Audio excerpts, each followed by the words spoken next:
Je reviendrai sur le retour en force des entreprises d'État pour commencer.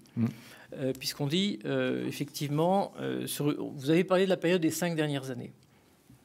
Alors, dans les chiffres de l'économie chinoise, ce qui se passait dans la grande phase, on va dire, de libéralisation accélérée, qui a succédé à l'ouverture des marchés boursiers, puisque les marchés financiers sont fermés en Chine, et je reviendrai aussi sur ce point. Les marchés boursiers ont donné naissance à beaucoup de sociétés privées. Elles sont en côté. Ça, c'est 2000-2008, quoi. Voilà, exactement, 2000-2008. On est en 2012 aujourd'hui. Et effectivement, pendant toute cette phase ascensionnelle, on a vu très précisément se croiser les pourcentages de l'économie qui étaient détenus par les entreprises d'État et les pourcentages de l'économie qui étaient détenus par ce qu'on appelle le privé. On n'a pas le temps ce soir de qualifier ce que c'est que le privé. Mais effectivement, donc c'est-à-dire que, pour schématiser, 70% des entreprises étaient des entreprises étatiques et 70% du PNB chinois était fait par des sociétés privées, jusqu'aux années 2003, 2004, 2005. Ce à quoi on assiste effectivement, en particulier dans le cadre du 11e plan qui vient de se terminer, c'est un retour en force qui a pu surprendre, auquel on ne s'attendait pas forcément en 2007, des entreprises d'État dont on disait tous, le banquier que j'étais le premier, elles ne sont pas forcément performantes, il faut qu'on fasse attention et il y a sûrement des risques et des loups qui se cachent un petit peu partout dans ces entreprises d'État. Alors, on est arrivé aujourd'hui à un rééquilibrage. C'est exactement ce que vous disiez. C'est-à-dire que pendant les 5 dernières années, les entreprises d'État sont revenues en force. Elles sont devenues efficaces, elles sont devenues performantes. Et là, la Chine a tiré les dividendes d'un assainissement, on va dire, des pratiques. Enfin, c'est un peu brutal comme terme, mais il se trouve qu'il y a toute une classe d'âge qui est partie à la retraite, qui est souvent partie à la retraite dans les entreprises d'État très jeunes, 52, 53 ans. Et donc, effectivement, on est arrivé à une beaucoup plus grande efficacité des entreprises d'État. Elles sont là. Et donc ça, c'est déjà le premier phénomène, indépendamment des politiques. Sur l'aspect politique, je suis naturellement complètement d'accord avec ce que vous dites sur le plan. C'est-à-dire que le plan en Chine, il est là pour être exécuté, il s'exécute. Mais il a une autre caractéristique que nos plans n'avaient probablement pas, c'est qu'il s'adapte. C'est-à-dire que lorsqu'on atterrit exactement aux chiffres qui étaient prévus par le plan, on n'a pas du tout fait un atterrissage à 3% en visant la piste d'atterrissage de très très loin.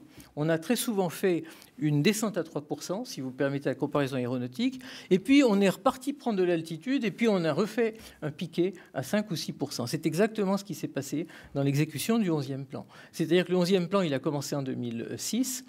En 2008, il y a eu cette crise extraordinaire. Et pourquoi est-ce que les entreprises d'État reviennent en force? Eh bien, parce qu'il y a eu ce fameux plan de réinvestissement massif et qu'il a fallu construire des routes là où il n'y en avait pas et où on n'en a toujours pas besoin. Là, on arrive à votre Go West qui va probablement effectivement déboucher parce qu'on a construit des routes et parce qu'il a fallu injecter de l'argent là où c'était le plus facile. Banque d'État, société d'État et donc entreprise d'État qui arrive. Alors, simplement pour reprendre le mot juste pour finir ce premier point, pour reprendre le mot d'arrogance chinoise, quand on voit la couverture du bouquin d'Israelevitch, on ne voit qu'arrogance. Je trouve que c'est son plus grand tort, et d'avoir je dirais, pay lip service, comme on dit en anglais, à ce terme d'arrogance, puisqu'en fait, ce qu'il dit, c'est que cette arrogance, elle dissimule aussi un grand doute sur un grand doute sur soi-même. Et donc, effectivement, le retour de l'État, c'est un doute qui était présent dans les propos qui m'ont précédé, sur que va devenir demain le principal marché de la Chine, c'est-à-dire l'étranger. C'est-à-dire que si nous-mêmes, nous entrons en récession, comme on commence à en voir les signes, eh ben, il faut se prémunir absolument là contre.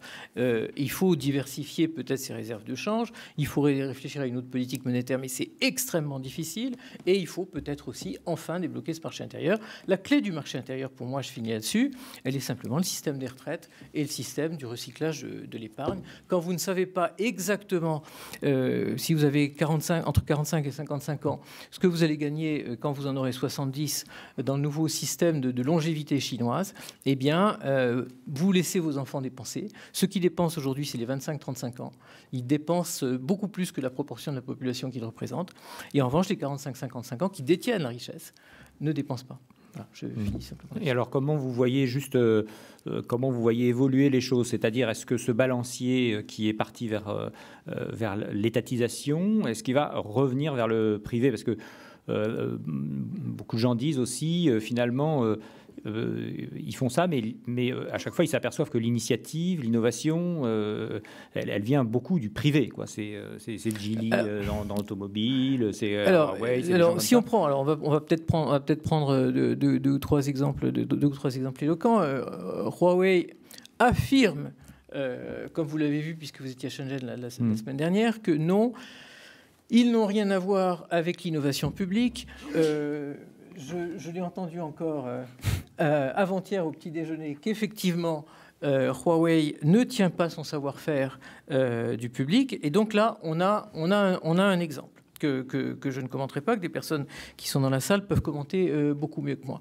Par ailleurs, on sait bien que quand on dit privé en Chine, et on va exclure pour un moment Huawei, qui n'est d'ailleurs pas une société cotée, quand on dit privé en Chine, on ne sait pas ce qu'on dit. Quand on dit une banque cotée, quand on vous dit ICBC est la première banque du monde. Non, la première banque du monde par capitalisation, si vous faites un multiple, mais si vous prenez le flottant, vous ne pouvez pas le multiplier par le pourcentage qu'il représente. Donc à chaque fois qu'on dit entreprise privée, on oublie que dans entreprise privée, il y a aussi une part de capital public extrêmement importante. Donc de ce point de vue-là, effectivement, je rejoins votre point, c'est-à-dire qu'on est dans un type d'économie qui est une économie du troisième type. C'est pas la Russie, c'est pas non plus ce modèle chinois qu'on s'est représenté dans les années 80. C'est un modèle très très particulier. Et puis ce dont on n'a pas parlé non plus, je pense que c'est important quand même quand on parle d'industrie, quand on parle de développement, c'est le profil du manager chinois. Vous savez, je suis venu avec beaucoup de livres puisque c'est le rôle que vous m'avez donné ce soir.